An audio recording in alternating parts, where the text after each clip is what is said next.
All right, so today we're going to take a look at a report from at least 9 different markets throughout North America, including Canada, to give us a better idea about what's happening in a normalized market. With real estate, it used to be about location, location, location, and now just the average size home, no matter where you're at, is $404,000, which is a whole different podcast. But what we're trying to say here is that these prices that we're seeing from Saskatchewan to Illinois to California are going to give us an idea about what's going to happen globally as kind of this whole market kind of comes together, unifying, normalizing, giving us an idea of what's going to happen in the future.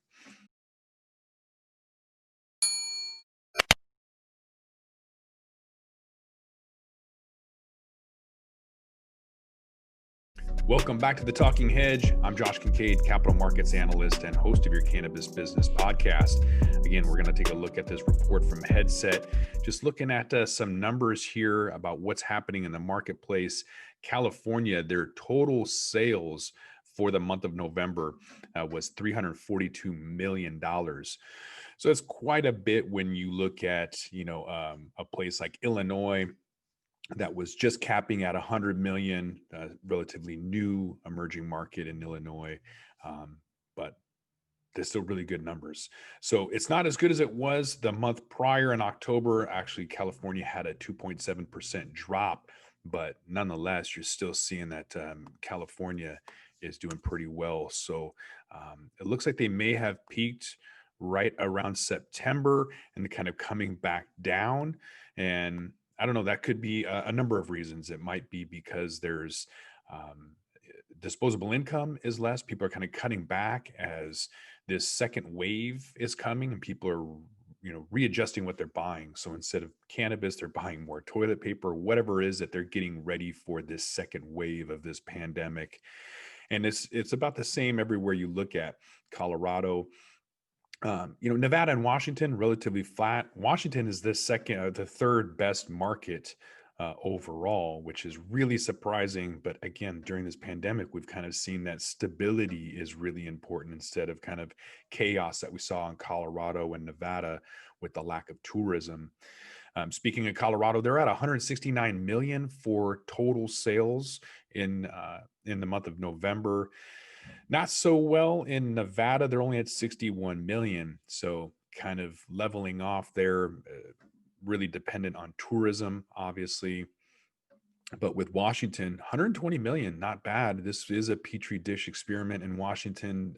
Terrible laws, people leaving, like Willie's Private Reserve left Washington State for greener pastures. Oregon also plateaued kind of in September, looking at around 95 million for November, whereas in September they had 111 million for the month. Michigan dipped right after October as well. We didn't have the numbers for Michigan for September, but I'm assuming it was better than October and November. Looking up at our friends in the north in Canada, Alberta is at 52 million and British Columbia at 38 million. That's about a 2 and a 4% jump respectively for that area. All right, moving on to, instead of month over month, let's look at what's happening for the year. Year over year is giving us a better idea about how people are kind of readjusting to what might be the new normal. So in California, year over year sales growth was only 16% from November of 2020 versus November of last year. Not so good. So it's actually declining significantly, looking like it plateaued right around April at 77% year over year growth for California. It's only 16% now. So a lot of people are leaving California, as a matter of fact. They've got some lockdowns as well. And so it's definitely essential. But again, maybe people are readjusting what they're buying or just leaving altogether. Colorado's year over year sales growth is at 47%. It took a massive dip in May where it was negative 8%, rebounding nice to 47% as some of their maybe tourism is coming back. Nevada kind of saw a dip in June, negative 23%, but Nevada's at 8%. So we'll call that flat. Year over year sales growth is struggling in Nevada as they're kind of still waiting for people to kind of come back and gamble and go to events, but that's not going to happen for a while. Washington State, again, relatively flat, which is really good. So 24% year over year sales growth is good for an existing market.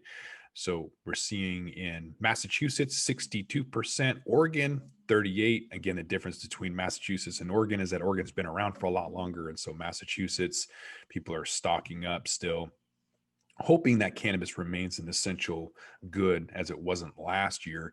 British Columbia 200%, Alberta 77%. That's because new stores are coming online. I would expect that people would start going and gravitating towards convenience and price. Two things that haven't been a part of that Canada 2.0 rollout with less quality and really expensive products. So maybe now they're just either the prices are coming down and or quality is going up. Hopefully the borders will reopen so I can get up there and see what's going on in person. Let's move on to average basket size. So this is how much people are going in and spending on average. In California, it's about $66, which makes sense because for delivery, I think it was $60 or $65 for minimum delivery fees. And so that's, about normal, maybe 4% less than normal, but it's around what is normal.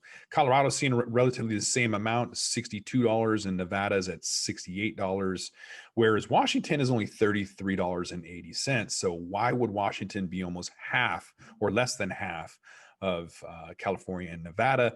And I think the easiest answer is that it's convenience. Again, price and convenience. In Washington, we have so many stores. Granted, it's a lot less than we used to have, 2,000 stores back in 2016, and now we have 500. So it's literally a fraction, a quarter of what we had before, but convenient enough, right? So the prices are right and the convenience is there. And so we only go and buy what we need when we need it.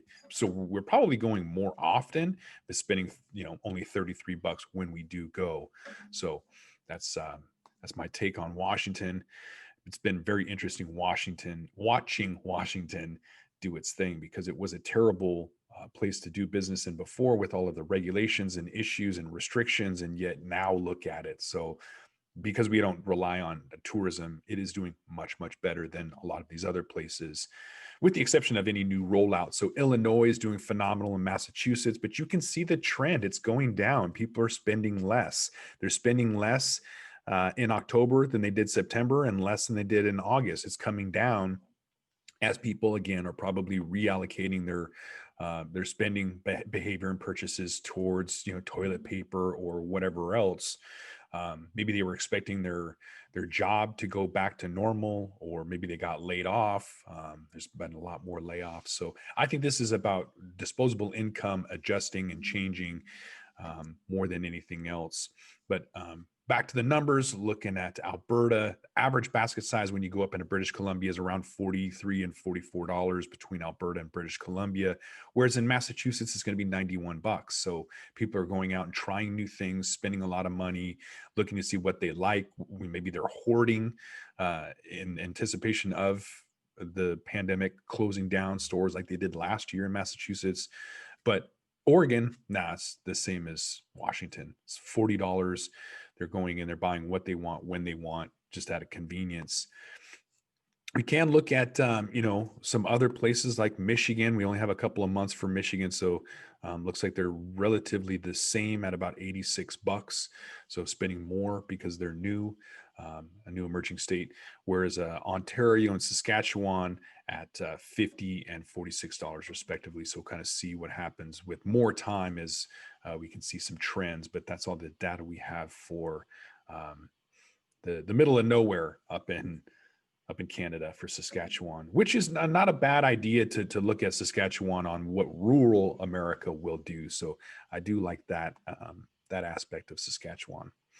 All right, so looking at the count of baskets, rebounding in California, rebounding in Colorado and Nevada, flat in Washington, all good signs, I guess.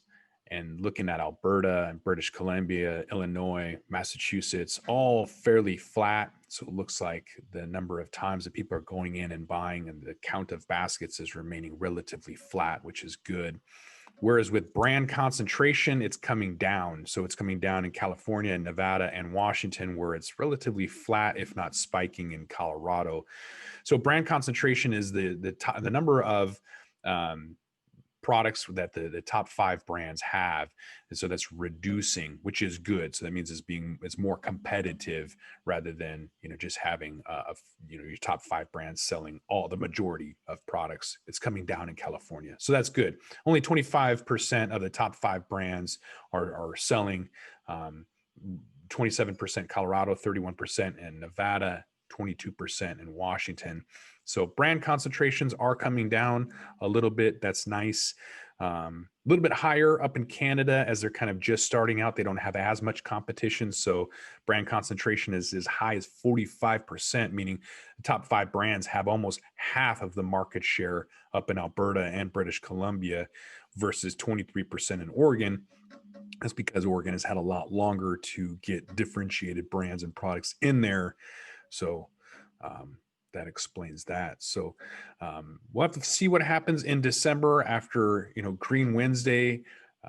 That's the day before Thanksgiving. It's a huge day, kind of like Black Friday for most products being sold. Outside of 420, it's one of the biggest spikes as people kind of go and get edibles and whatever else before Thanksgiving. So we'll have to do another report and see what happens for products right before the Thanksgiving holiday. So you have to come back to the Talking Hedge and find out. With that, we're going to roll this one up. I'm Josh Kincaid. This is the Talking Hedge. Don't forget to like, share, and subscribe, or don't, and I'm out. Don't forget to smash that like button on your way out and check out these other videos that we've got.